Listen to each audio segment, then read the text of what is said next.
TV Digital, muito mais emoção.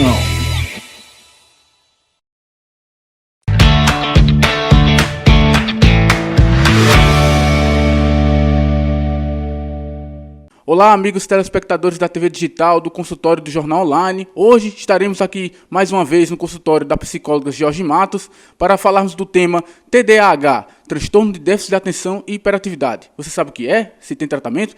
Daqui a pouco nós vamos tirar suas dúvidas com ela, que vai falar sobre o assunto. Mas antes, vamos olhar uma arte que preparamos para você com os principais sintomas do TDAH. Pessoas que apresentam um quadro de transtorno de déficit de atenção e hiperatividade costumam aparentar os seguintes sintomas tanto nas crianças como em adultos: dificuldade para prestar atenção em detalhes e tarefas, parece não escutar quando se fala diretamente com ele ou ela, possui dificuldades para se organizar, é facilmente distraído por estímulos externos, perde coisas necessárias para realizar as tarefas do dia a dia, não segue instruções e tem problema em finalizar tarefas do dia a dia, tem dificuldades para brincar calmamente, tem dificuldades em ficar sentado em lugares como salas de aula ou recepção, fala muito, explode em respostas antes das questões serem completadas, tem dificuldade em esperar sua vez e acaba interrompendo os outros. Pronto, depois de olharmos a arte que preparamos aqui na TV Digital, vamos conversar agora com Jorge Matos. Ela é psicóloga, está sempre aqui conosco nessa parceria. E, Jorge, TDAH, para aqueles que não sabem, é um transtorno que pode apresentar nas pessoas, nas crianças. Eu queria que você falasse um pouco, a princípio, introduzisse o que é o TDAH. Boa noite, Ricardo. Boa noite a todos. Bom, o TDAH, como ele já falou, é o transtorno de déficit de atenção e hiperatividade. É um transtorno basicamente infantil, porque ele é um transtorno do neurodesenvolvimento. Então, costuma aparecer, né, na idade de entre 6 e 12 anos, a pessoa já começa a demonstrar que tem o TDAH. Mas também é um transtorno que pode ser diagnosticado quando adulto, mas não quer dizer que ele passou a ter esse diagnóstico, o TDAH, na fase adulta. Não. Se ele for pensar bem, ele vai ver que durante toda a infância, adolescência, ele teve vários sinais do transtorno do déficit de atenção e hiperatividade. E não que tenha desencadeado na fase adulta, mas ele só percebeu quando esse transtorno começou a trazer dificuldades na vida dele na fase adulta. Então, aí as pessoas costumam investigar, né, ver lá no passado, aí eles vão ter a noção que realmente tiveram TDAH durante toda a vida e somente foi diagnosticado na fase adulta. Qual a melhor forma de abordagem para uma psicóloga, a gente sempre pergunta isso, né, no começo, qual a melhor forma de abordagem que uma psicóloga pode tratar com um paciente que tem transtorno de déficit de atenção e hiperatividade? Bom, o transtorno de déficit de atenção, né, como ele tem uma disfunção, uma desregulação na circuitaria cerebral, né, então ele vai precisar, sim, de medicação. Então, é muito importante que se procure ali um psiquiatra, né, para regular as funções cerebrais, né, a dopamina, em especial, e também psicoterapia. Inclusive, a psicoterapia também com os pais, né? É bom que se faça um treino dos pais, porque os pais de uma criança que tem TDAH, eles também sofrem muito, né, por esse desajuste, por todos os sintomas que a criança apresenta. Então, é um tratamento que deve ser feito com o psiquiatra, por causa da medicação, para regular aí a dopamina, e também em psicoterapia, né, porque tem várias técnicas, tem várias abordagens que a gente pode fazer com os pais e com a criança para melhorar o dia a dia daquela criança. O tratamento, existe algum período mínimo? Por exemplo, a duração do tratamento pode ser muito longa, curta? Como é que a gente pode falar sobre isso? O tratamento para o transtorno de déficit de atenção e hiperatividade é para sempre, né?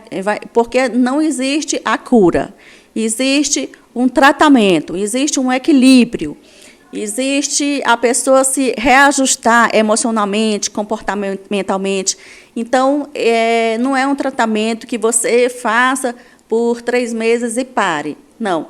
O tratamento medicamentoso vai ter que fazer sempre que necessitar, às vezes para o resto da vida. E o tratamento psicoterápico é até a pessoa aprender a se autorregular, a se autocontrolar.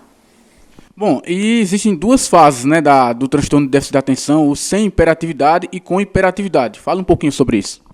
Certo, são os sintomas, né? No transtorno de déficit de atenção, a gente tem o quê? Uma desatenção, que é assim, a criança fica meio desatenta, fica distraída, na escola assim, não presta muita atenção no que está sendo dado na sala de aula, ela se distrai facilmente, qualquer coisa tira a atenção dela para o que ela está fazendo, é meio distraída, às vezes ela até se diz assim, tia, eu acho que eu sou burra, mas não, isso não é um transtorno, não tem nada a ver com inteligência, isso tem a ver com autocontrole. Então, assim, a criança aprendendo, né, em terapia, a se autocontrolar, a se autorregular, principalmente emocionalmente, ela já melhora desse sintoma. E tem a questão da hiperatividade, que é aquela pessoa que é bem agitada, bem dinâmica, ela não para quieta, ela não tem paciência, por exemplo, de esperar a vez dela na fila, ela fala muito, ela não deixa nem a outra pessoa terminar o que está falando, né? Ela já interrompe, ou então tem a questão do esquecimento também, ela é muito esquecida, esquece onde deixou a chave do carro, às vezes esquece uma panela de feijão no fogo e sai, costuma ser também desorganizada. Então, assim, essa é a questão da hiperatividade. Também temos a impulsividade. Às vezes, a pessoa é impulsiva, responde, às vezes pode ser agressiva em algum momento, justamente por essa falta de controle.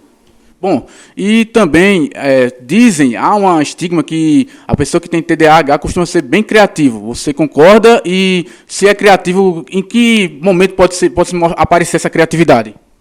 Sim, a pessoa com TDAH tem algumas profissões que ela se destaca justamente pela hiperatividade, porque aí ela costuma ser mais dinâmica, ser mais rápida, mais frenética, mais extrovertida, e isso tem várias profissões que precisa ter essa característica. Então, o hiperativo às vezes atrapalha em algum ambiente, por exemplo, se você colocar ele em um escritório, num quarto fechado na frente de um computador para passar o dia analisando gráficos, ele vai ter bastante dificuldade. Mas se for uma profissão que esteja mais na rua, um jornalista, então é uma profissão muito boa para quem tem hiperatividade. Bom, para a gente ir chegando para a reta final, a importância, mais uma vez, sempre ressalta isso, gente, porque é importante que a gente fale da percepção dos pais, quando percebe que o filho tem algum comportamento diferente, dependendo da patologia, e acho que para o TDAH não fica diferente, né, Georgia? Sim, é verdade. Essa questão dos pais, em qualquer transtorno que o filho tenha, os pais vão ter que se envolver, mas principalmente no TDAH. Porque os pais têm que ser treinados para lidar com aquela criança que sempre vai ter esse comportamento. Então, tem algumas coisas que a gente até tem várias técnicas que a gente ensina para os pais. Uma delas é o reforço positivo. Aí a gente já está falando aqui do condicionamento operante, que, por exemplo, pode funcionar assim. Se a criança faz alguma coisa funcional, né, que, por exemplo, o pai deu uma ordem, né, o pai deu uma orientação e a criança fez, os pais têm que reforçar positivamente aquela criança, dando abraço, dando beijo, elogiando, ou então recompensando. Ele pode dar ali fichas para que a criança, no final de semana, troque a ficha por um sorvete, ou então troque a ficha por horas a mais no videogame. Então, isso é o reforço positivo. E se o pai fizer isso, isso vai fazer com que a probabilidade do comportamento esperado do filho volte a acontecer.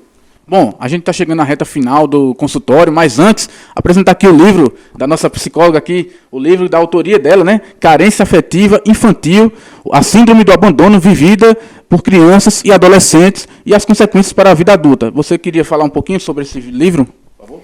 Bom, é um livro que vai tratar, né? Não é um livro só para criança, é um livro para pais que têm filhos, mas para todos, porque ele vai mostrar quais os comportamentos que os pais devem ter com os filhos na infância para que essa criança cresça funcional, né? Sem nenhum tipo de trauma ou de síndrome do abandono, medo de rejeição, qualquer coisa desse tipo. É uma orientação para pais, para professores, para psicólogos também, de como educar, como tratar, como interagir com as crianças para que ele se desenvolva bem psicologicamente. Para a gente encerrar, mais uma vez, mostra aí para o pessoal, fale o seu Instagram, para que as pessoas que queiram buscar a Georgia Matos possam encontrá-la. Meu Instagram é georgia.matos e meu telefone é o 87 DDD 99902 1179. Muito bem, o consultório do Jornal Online está ficando por aqui. A gente volta no próximo final de semana com mais outro tema a ser abordado. Muito obrigado a todos e até a próxima. Valeu!